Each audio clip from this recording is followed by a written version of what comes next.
Sophie. Teresa, Justin, everyone at home, welcome to St Agnes, one of the few places in the country that remains unspoilt by commercialisation. Just take a look at that stunning, rugged coastline. Quite a view, I'm sure you'll agree, but history is testament to the fact that those rocks can be as lethal as they are beautiful.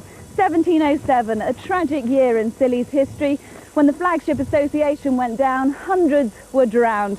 For many of them, officers and seamen alike, St Agnes became their final resting place.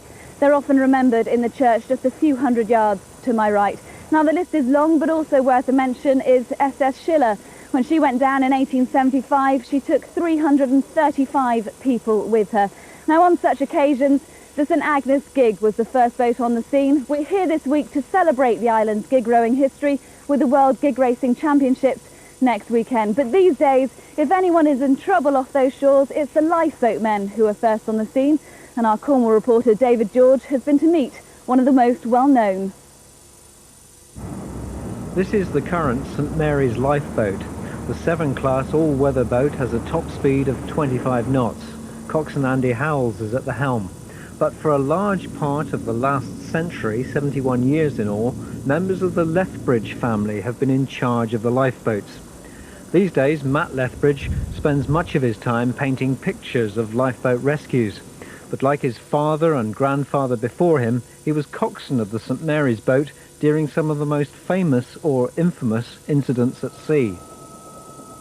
March the 18th, 1967, the Torrey Canyon hit the Seven Stones Reef and spilled 80,000 tons of oil into the sea. The St Mary's lifeboat took off most of the crew, but nearly lost the cook. He decided to jump down, and then he decided he was afraid, and he tried to get back, and of course he couldn't get back. As soon as this bloke went down between, my heart went up my mouth, I just shouted for full astern, or come full astern. And there was this crash, and I thought, oh God, that's the end of him, But we'd come astern far enough that he was just under the bow, under the slope of the bow, And anyway, as soon as we got clear, the boys were shouting, oh, he's all right, so we got him around, got him aboard. In 1983, Matt Lethbridge was coxswain when the lifeboat rescued 6 people after the passenger helicopter crashed off the islands. That rescue led to one of a number of special thanks and awards the St Mary's lifeboat crews have received over the years. Nearly 40 years with the lifeboat. What is it that kept you doing it? I don't really know, I suppose. Just the excitement of it and so on.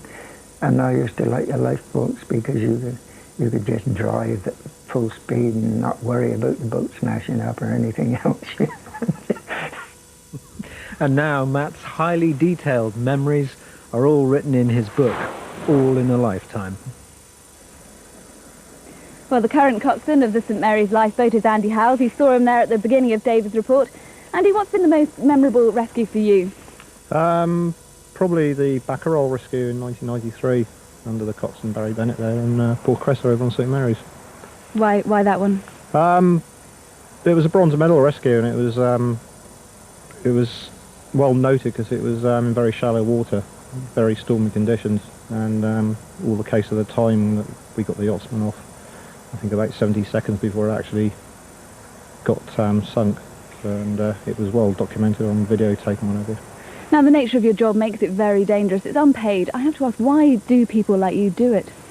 Well, having worked on the sea all my life, various forms from freight boats to trawling to currently passenger boating, I can appreciate how things can go wrong quickly, and it's always nice to know that there's somebody who can come out and help you.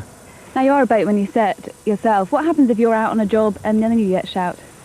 Well, if I'm not too far away, they can always get me, but if not, we've got a second coxswain and a third coxswain.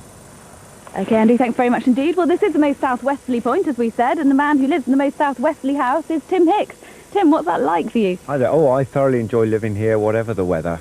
And with a coastline like this and changing winds and tides, there's always something different to look at. Yeah, it was something different, I'm sure. Well, thanks very much for accommodating us here this evening.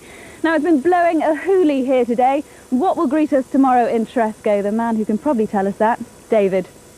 Thanks, Sophie. Good evening to you. I'm sure a 4-6 isn't really a hoolie, more like a gale 8's likely to be a hoolie, but certainly some very brief...